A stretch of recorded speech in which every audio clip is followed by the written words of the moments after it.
इस देश का यह कितना बड़ा दुर्भाग्य है कि हमारे मौजूदा गृह मंत्री अमित शाह हैं। वो अब तक के सबसे फेल्ड और नाकाम गृह मंत्री हैं।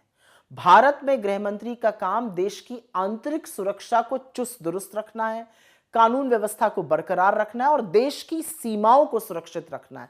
पर क्या इनमें से एक भी काम अमित शाह जी ठीक से कर पा रहे हैं? देश का एक महत्वपूर्ण राज्य मणिपुर 2.5 साल से जल रहा है। असलियत यह है कि मिजोरम और असम के बीच में खुलेआम गोलियां चली। असलियत यह है कि दिल्ली में विभत्स दंगे हुए।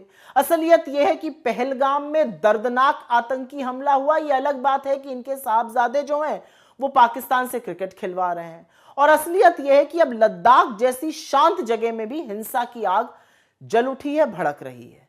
और यह सब गृह मंत्री अमित शाह की नाक के नीचे हुआ है। यह असलियत है। असलियत यह है ना इनके पास इनमें से किसी भी चीज की कोई खुफिया जानकारी पहले से होती है, ना रोकने की कोई तरकीब होती है और ना ही घटना के बाद ये कोई मजबूत फैसला ले पाते हैं। बस बड़ी बड़ी बातें कराना हो तो इनको सामने खड़ा कर दो। इनसे होना हमाना कुछ खास है नहीं।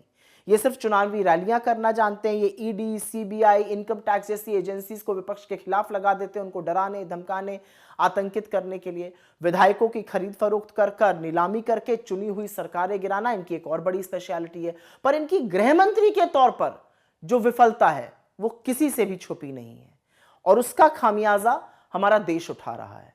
कहने को तो आंतरिक सुरक्षा इनका काम है, दूसरा इनका काम है बॉर्डर सुरक्षित रहें, लेकिन जब मौका मिलता है ये घुसपैठिए करने लगते हैं। अरे आप ही गृह मंत्री हैं, आप ही की जिम्मेदारी है, उस जिम्मेदारियों से कब तक भागिएगा? लेकिन यह सच है कि देश एक बहुत ही विफल नाकाम गृह मंत्री का खामियाजा जोर से भुगत रहा है।